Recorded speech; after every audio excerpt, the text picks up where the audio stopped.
Before we embark on the journey that is baking Victoria's sponge cake together, I need you to do something for me. Okay, so come here. No, like a little bit closer. Too close. Back up. I need you to go get a beverage of your choice, okay? I'll wait here. You can pause the video and just go get a drink, come back. Are you ready? Okay.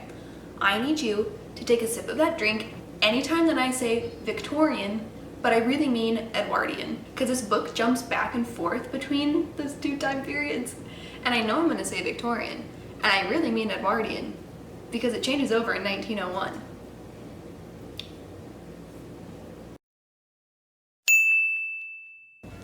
What's up, nerds? A little while ago, I said I would never mess with another demon book. Alright, this is the last time I mess with a demon book. But I lied. Today I'm here to bring you Anna Blackthorn's Victoria's Sponge Cake from Cassandra Clare's Chain of Gold. So I had this idea that since the book takes place in the Victorian era, that I should make a recipe from said era and not Google and look at like Tasty or Delish or some mom's blog for a Victoria's sponge cake recipe. So I went into the archives and there's a magazine called the Ladies' Home Journal, I think. So after hours of research and looking through all of these journals, there's a recipe from 1903, which is when this part of the book takes place. So it's a 1903 French Victoria sponge cake. That was supposed to be more exciting. That was really anticlimactic. It's a 1903 French Victoria sponge cake. Did that make anybody else uncomfortable? All right, link will be in the description per usual. Because it's from 1903, I'm gonna be taking liberties with the technology I'm using to make the cake. But I figured that since this is a whole series about demons and like demon hunting and stuff, that using an electric mixer to make a cake from 1903 is like not the biggest of our worries about realism, so.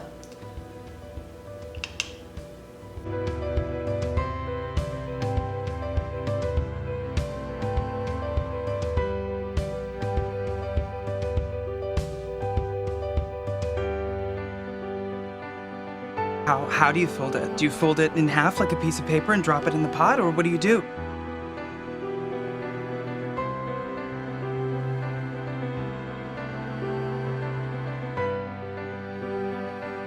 This recipe gives me more mixed signals than any of the guys that I talk to because it says to beat the eggs but then to fold them carefully, and who knows? So this is what I have. Again, the recipe just says bake, so we're gonna try 20-ish minutes in a 350-degree oven, and we'll see where that gets us. While these are in the oven baking, I'm going to make the frosting for the center. The recipe calls for raw egg yolk. Victorians have no regard for their death via salmonella, but I'm gonna try to make the same thing. I'm just going to cook my eggs a little bit with some coffee. And then I'm really just mixing it with butter and powdered sugar and then setting on ice until we're ready. So that's all the icing is. Again, the link's in the description. I'm kind of tweaking mine. You can add whatever flavor you want in yours. Hi, welcome back to this episode of Christy Would Rather Fight a Demon Than Finish This Icing. The sponge cakes, whatever, Victoria sponge cakes came out of the oven and they're cooling, so I figured I'd make the frosting and I wasn't gonna film this part. But I felt the need to turn on the camera because it literally looks like garlic in iced coffee. So apparently you can't just heat up egg yolk and try to prevent your family from dying with salmonella. You know when you break a sauce, I don't know what the equivalent of like breaking an icing is, but I think I found it. So we're gonna keep adding powdered sugar into this and just seeing if we get any type of frosting-esque consistency because this ain't it. That's okay. I've eaten worse. I don't think so. Blood? Okay, that is worse. I need to embrace my inner like Victorian housewife. The American egg something was the one that was like, yeah, this is just an easy way to get around using raw egg yolk, but it's not. You can't use modern conveniences when it's a Victorian recipe.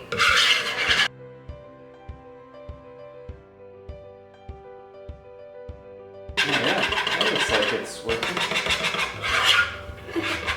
But at what cost? Freaking Victorian. Oh, bitchin', we still have like 3 months before this goes bad. I'm nothing if not super precise when baking.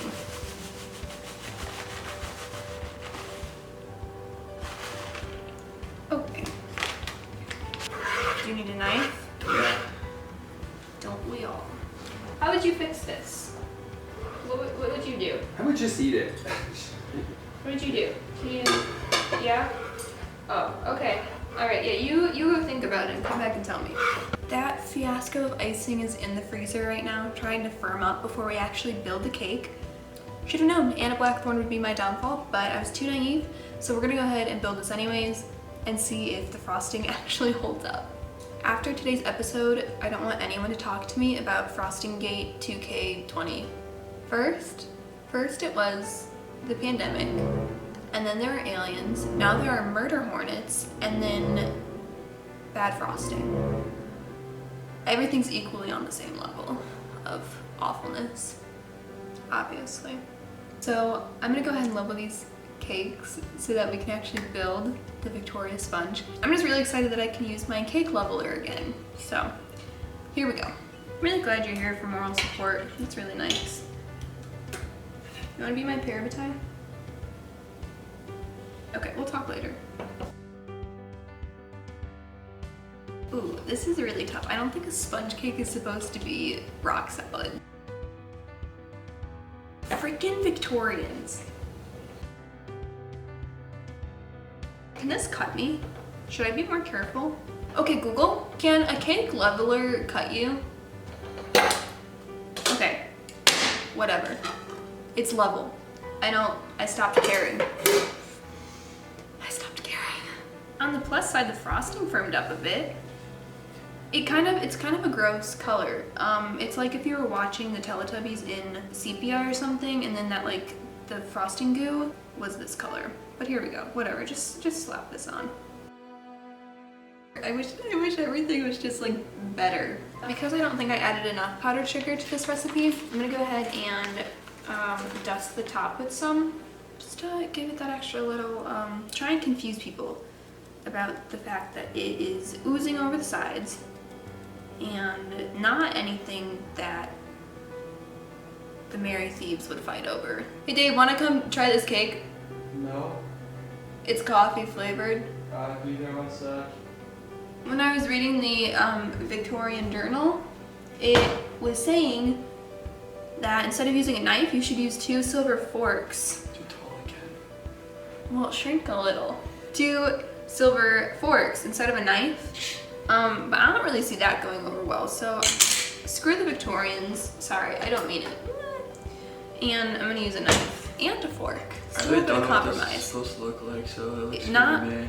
Not like this. You know, it looks like garbage.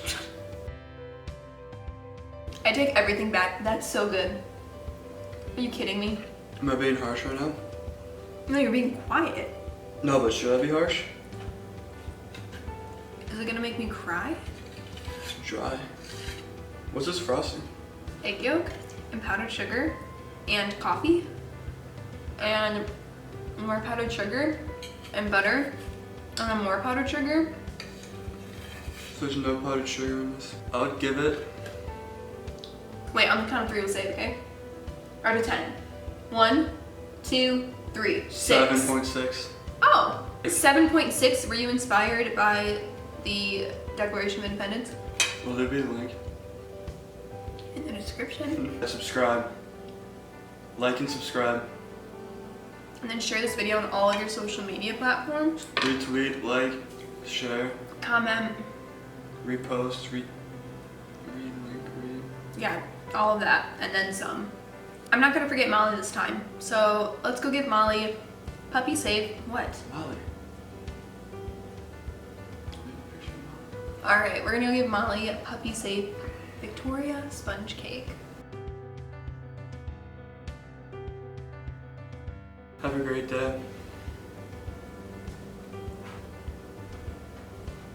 Am I good? Yeah, I kind of really want milk.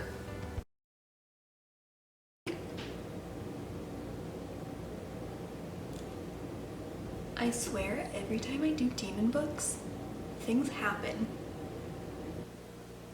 Ta-da!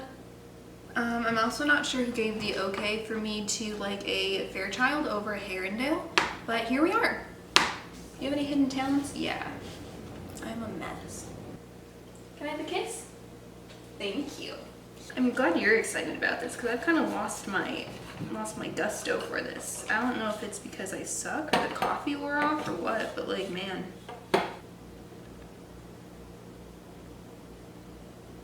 The saddest part of this is that it would be such a disappointment to Matthew. I'm firing myself after this. Okay,